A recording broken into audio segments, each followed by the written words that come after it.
Charlie Kirk was killed. And I want to give a spiritual perspective on this.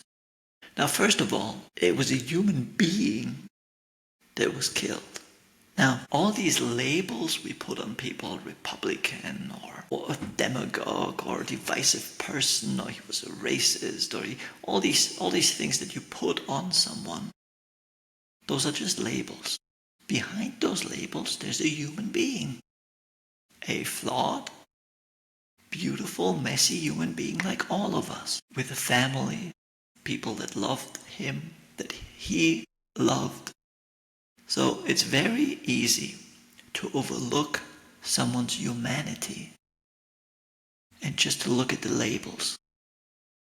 And then lots of people have celebrated his death. What they don't know, of course, they celebrate the ideas and the beliefs they think died with him. Of course they didn't. But they couldn't see the person he was because of all the labels.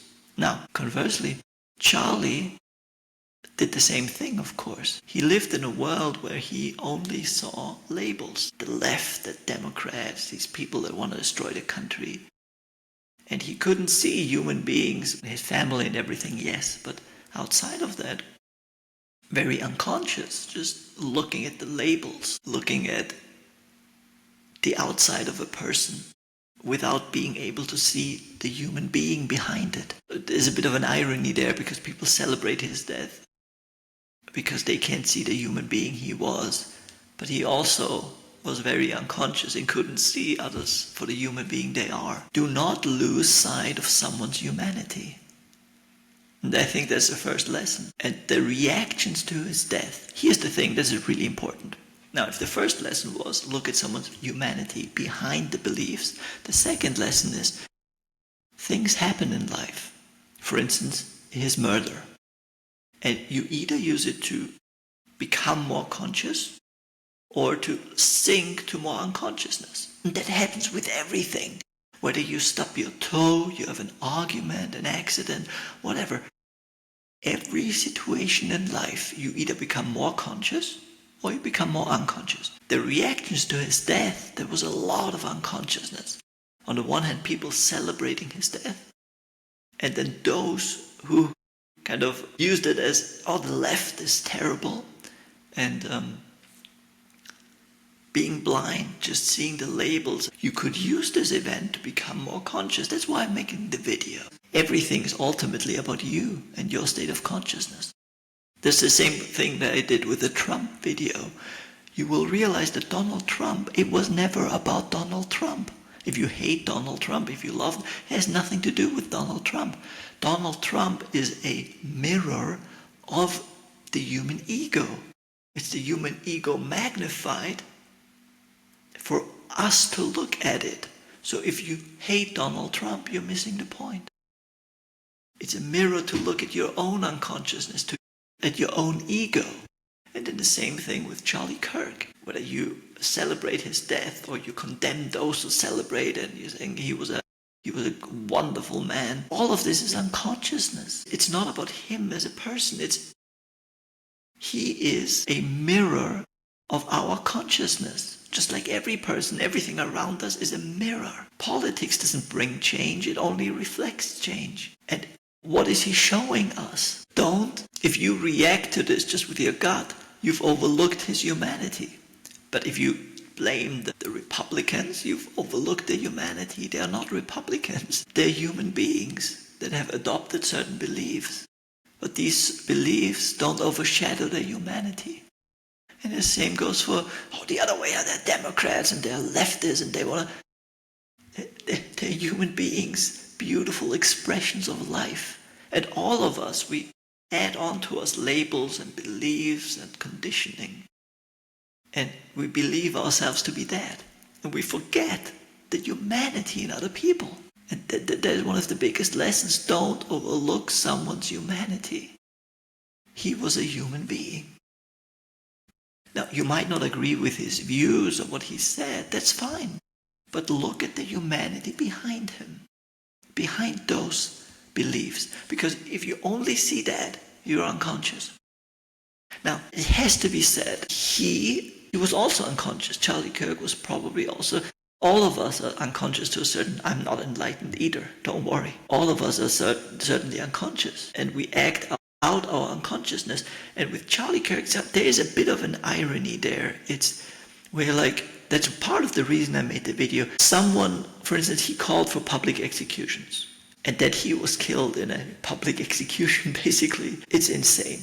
He believed in a very dark world. I found lots of quotes where he talked about dark forces, the Democrats, the left, Jews for some reason, destroying the world, wanting to destroy America, sabotage.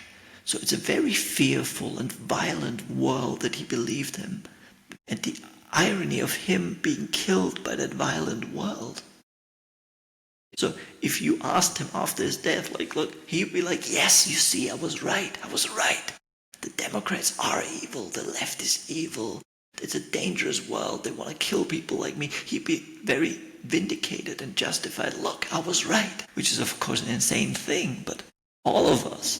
And that's where he is a mirror. How many of us would rather be right than happy? Yes, the world is a bad place. You see, I was right. Instead of realizing that the way you see the world has nothing to do with the world. You filter reality through your perceptions and beliefs, and when you describe the world, you're only describing your state of consciousness, your conditioning. So the world that Charlie talked about only existed in his conditioning. It's an evil world, it's a violent world. And he experienced that violent world. It was just sometimes where life is very, very, it almost seems made up. It almost seems made up when a person believes something so deeply and they are vindicated and justified in their beliefs, even if it kills them. Yeah, that is an insane thing. So how can you be more conscious? First of all, realize whatever happens, you either become more conscious or unconscious. And if you have an emotional reaction and you're angry and you lash out, you're unconscious. So use this not to lash out against him or supporters or against the left. Don't just use it to become more aware, to awaken. Everything in your life is fuel for your awakening. Or you go deeper into unconsciousness. Be conscious about this. For instance, what you could do, instead of blaming him or see the humanity behind people, practice that.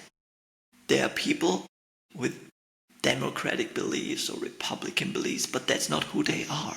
They're a human being. Who was Charlie Kirk? Charlie Kirk was a beautiful spiritual being, an expression of life, beautiful and beloved by creation. And he had beliefs that you might not have agreed with, but that's not who he is. That's what he believed. That's what he said. That's what he thought. But that's not the essence of who he is. And if you only look at the surface of him or anyone, then you overlook the humanity. Do not ever overlook someone's humanity, because all the labels we put on people make us overlook who they are. Just a beautiful humanity that's behind those things. You could also do, like Buddhists call it, for instance, a metta meditation, where you wish love and kindness and peace towards other people. I always use the phrase, may they be happy, may they be healthy, may they live in peace.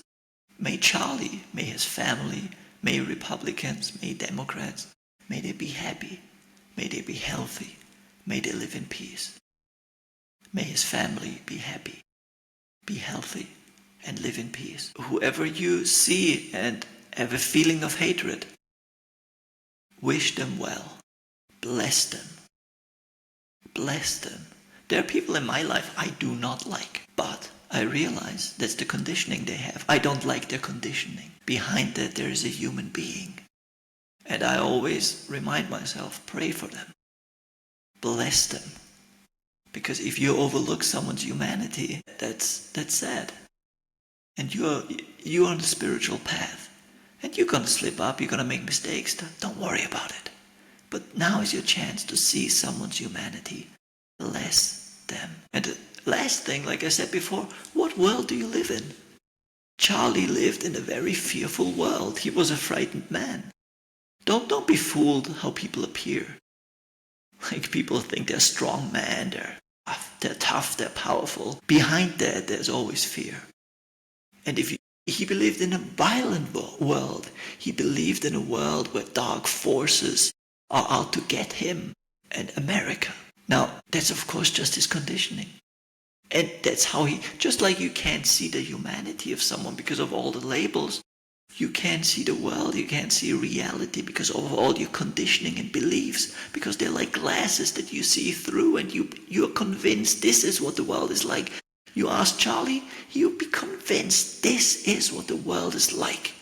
They're leftists trying to destroy this country. And he was convinced of it. And that's all he saw. And go beyond that and realize that the world you see is the product of your conditioning. He was trapped in a world of fear and hatred and violence. And that's how he found his death. Go beyond that. What world do you live in? And the last thing, I don't agree that many people said he was a free speech champion. And I'm like, no, not really. You look at all the clickbait you see on YouTube with hate bait, rage bait, Democrat destroyed, Republican annihilated. This aggressive, it was never about debate, it was about a gotcha moment, right? And the truth was lost long time ago. It was very divisive. It was about just creating conflict. Maybe he didn't believe everything he said, but he knew the other is engaged with him. And he made fun of it, and it was just for him to get clicks and views and create outrage. And so that's why his death creates so much outrage, because that's the way he lived. Divisiveness, dividing people. And just go beyond that. Just go beyond it. Don't engage with people online. Don't argue with people online. You didn't come into this life experience to argue with people online. That's insane. Don't argue with strangers online. And most of them are bots anyway. The dead internet theory. You didn't come into this life to argue with people. It's not about being right. Be kind. That's so much better. Be kind to people. Be understanding. Accept they think differently. That's fine. That makes the world more colorful and more beautiful. And that's the reason his death divides so many people, because he divided people. That's his legacy. Go beyond all of this. And just to end this, may he be happy. May he be healthy. May he live in peace, wherever he is, or however, in whatever form he exists right now. May his family be happy. May his supporters be happy. May they be healthy. May they live in peace. May everyone be happy. May they be healthy. May they live in peace. People believe things. People have political convictions. But behind that, there's a human being. And the being that they are is more important than the beliefs they hold. The beliefs come and go. The thoughts come and go. Who they are is beautiful. Who they are is worthy of love and respect. Don't be divided or fooled by the labels. See beyond it. You get to choose the world you live in. And you can create it. Your world starts with you, with your family, with your friends. You can create a better world by the way you see it and what you believe about it, because that's ultimately what you're going to experience. Wish you the best. May you be happy. May you be healthy. May you live in peace.